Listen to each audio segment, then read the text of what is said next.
Cherchez d'abord le royaume de Dieu et sa justice, et toutes choses vous seront données en plus. Alléluia, alléluia. Donc, ce soir, c'est un temps spécial parce que nous allons voir un certain nombre de principes dans la parole de Dieu. Alléluia. Amen. Pour commencer, merci pour ceux qui nous ont rejoints. Il est presque impossible pour nous d'avoir des classes en français parce qu'on a besoin d'une audience francophone. Alléluia. Amen. Donc, vous êtes très précieux à nos yeux. Alléluia. Donc, lorsque la parole de Dieu est prêchée, j'aimerais que vous puissiez voir Christ. Alléluia. Amen. Et que vous puissiez répondre. Parce que quand vous répondez à la parole de Dieu, lorsque vous répondez, il y a quelque chose qui se produit dans votre esprit. Cette parole qui est partagée est établie en vous. Alléluia. Et donc, j'aimerais lire dans le livre des Actes, au chapitre 20. Livre des Actes, le chapitre 20. Alléluia. Amen. Et je veux lire à partir du verset 29. La Bible dit, « Je sais qu'il s'introduira parmi vous après mon départ des loups cruels qui n'épargneront pas le troupeau, et qu'il s'élèvera du milieu de vous des hommes qui enseigneront des choses pernicieuses pour entraîner des disciples auprès d'eux. » Alléluia. Amen. Le verset 31 dit, « Veillez donc. Veillez donc. » Alléluia. Amen. Veillez donc. Ça veut dire, ayez les yeux ouverts. Ça veut dire, ouvrez les yeux de votre esprit. Beaucoup de chrétiens vivent dans le monde aujourd'hui. Beaucoup de chrétiens vivent en fait sans ouvrir les yeux. Tout ce que nous entendons, nous vivons selon ces choses-là.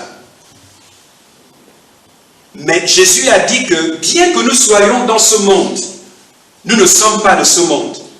Ça veut dire que dans la tête de Dieu, nous ne sommes pas des hommes ordinaires. Nous ne sommes pas de ce monde. Nous ne faisons pas partie des hommes de ce monde. Nous sommes différents. Nous sommes ici pour un temps. C'est pourquoi, en étant dans ce monde-là, nous avons besoin d'avoir nos yeux ouverts. Nous devons avoir le discernement. Alléluia. La Bible dit que l'homme spirituel juge de tout.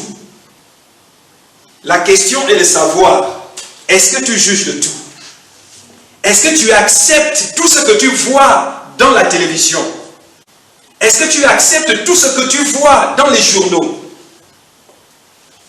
Est-ce que tu acceptes tout ce que tu vois dans Internet? 99% des gens sont sur Facebook. Est-ce que tu acceptes tout ce qui arrive sur ta page? En d'autres termes, est-ce que tu acceptes tout ce qui vient à toi comme philosophie, comme principe, comme valeur? Jésus a dit, nous ne sommes pas de ce monde. Est-ce que tu es de ce monde? Alléluia. C'est pourquoi l'apôtre Paul, il dit, veillez donc. Est-ce que tu veilles sur ta vie? Il y a une raison. Il y a une raison. Lorsque Dieu nous instruit, il nous demande de veiller. Ça veut dire qu'il y a quelque chose qui ne va pas. Et cette chose-là, c'est qui? C'est le diable. Alléluia. Le diable. Beaucoup de chrétiens vivent aujourd'hui comme les hommes ordinaires de ce monde. C'est pourquoi dans le livre des Psaumes, chapitre 82, la Bible dit que bien que nous soyons des fils du Très-Haut, nous mourrons comme des hommes ordinaires. Alléluia. Nous mourrons comme des hommes ordinaires. La question est de savoir pourquoi Dieu dit-il que nous allons mourir comme des hommes ordinaires. Ça veut dire que je ne suis pas ordinaire. Alléluia. Je ne suis pas ordinaire. Dis, je ne suis pas ordinaire. Je ne suis pas ordinaire. Je suis un enfant de Dieu. C'est pourquoi Jésus a dit, veille. Veillez donc. Alléluia. Waouh. Ça c'est le verset 31. Le verset 31 dit, veillez donc. Vous souvenant que durant 3 années, je n'ai cessé nuit et jour d'exhorter avec larmes chacun de vous. Et maintenant, je vous recommande à Dieu et à la parole de sa grâce, à celui qui peut édifier et donner l'héritage avec tous les sanctifiés. Alléluia. Oh, gloire à Dieu. Vous savez, là, l'apôtre Paul était sur le point de partir. Il savait qu'il était sur le point de partir. Dieu devait faire en sorte qu'il se retrouve de l'autre bout du monde, à Rome. Et donc, c'était la dernière fois qu'il voyait l'Église. Alors, il leur donne des conseils, des derniers conseils. Et vous savez, lorsque un homme, un père, une mère, une personne qui a une responsabilité sur votre vie, vous donne des conseils pour la dernière fois, ces conseils sont des conseils de vie. Alléluia. C'est pourquoi il dit ici, il dit au verset 32, il dit, et maintenant, je vous recommande à Dieu et à la parole de sa grâce.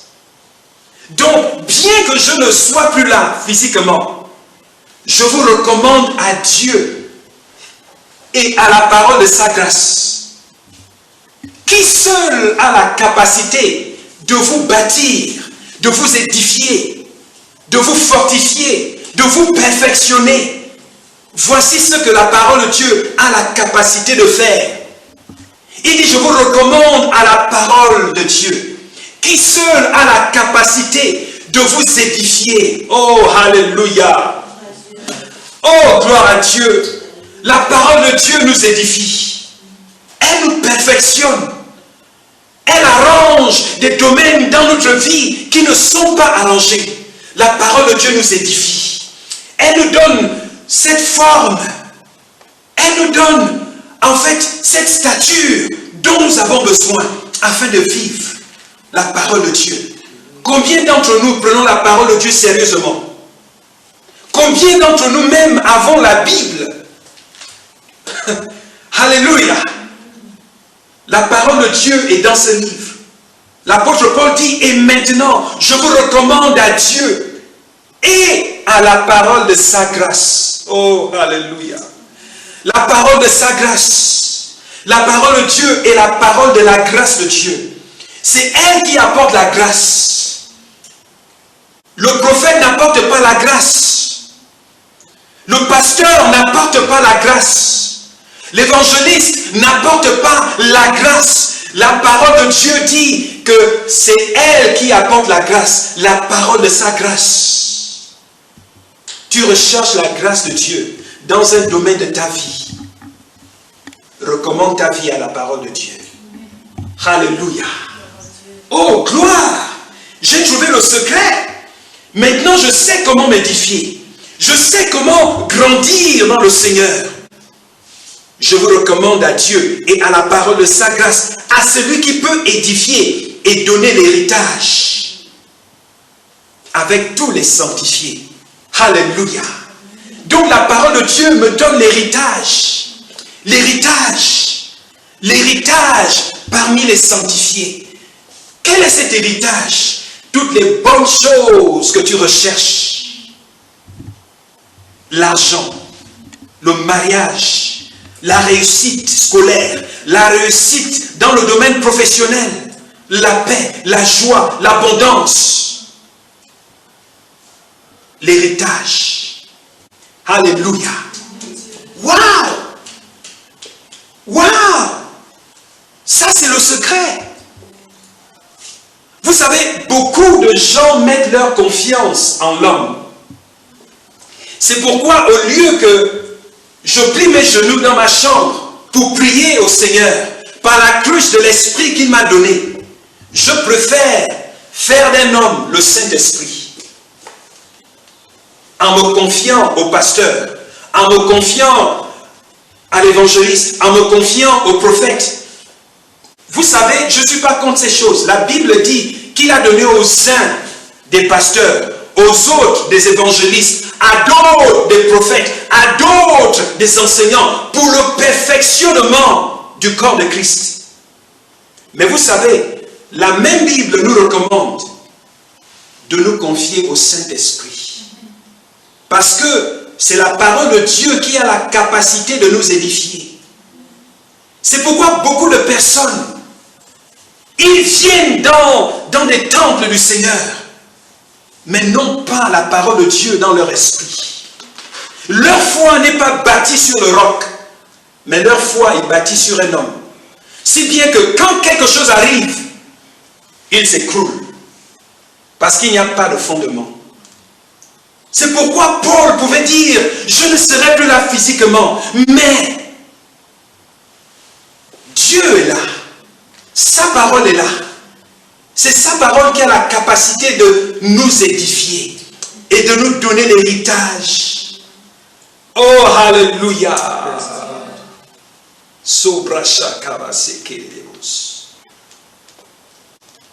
Gloire, gloire, gloire. Le diable a tout fait pour détourner la majorité des enfants de Dieu du Saint-Esprit et de la parole de Dieu, en nous dirigeant vers les hommes. Non, je ne devrais pas vous attirer vers moi, parce que je suis un leader de Christ. La Bible dit que nous appartenons au corps de Christ. Ça veut dire l'église de Jésus-Christ. Alléluia. Il est le principal sacrificateur. Le sacrificateur principal. C'est lui qui est le pasteur des pasteurs. Et toutes les églises locales qui existent sur terre font partie de ce corps de Christ. Alléluia. Ça veut dire que le but de l'église locale, c'est de nous diriger vers Christ. Parce que c'est lui le pasteur. Et nous avons tous la mission de préparer l'église de Christ. Ça veut dire tous les chrétiens, tous les enfants du Seigneur, en vous aidant à grandir votre foi pour le Seigneur. Pas pour moi, pas pour les hommes, mais pour le Seigneur. Alléluia. Alléluia. Waouh! Waouh! Waouh! Oh, ça c'est merveilleux. Alléluia. Maintenant, vous savez quoi faire. Parce que la Bible nous dit de ne pas nous confier en l'homme. Alléluia. Nous ne devons pas nous confier en l'homme, mais nous devons nous confier à Dieu. Et vous savez, c'est ce qui nous arrive. Beaucoup de gens se confient en l'homme. Tu fais face à une situation difficile. Au lieu de te confier au Saint-Esprit, tu te confies à l'homme. Et vous savez, aussi longtemps que vous êtes amis avec cette personne, il y aura un semblant de support et de confort. Mais quand tu t'iras mal, tous les secrets de ta vie seront publiés dans les journaux et tout le monde saura. Sur lui la colère est tombée, tous mes péchés, il les a pris. Par la mort de Jésus, je vis. Là dans la tombe, il reposait, lumière vaincue par les quel jour glorieux.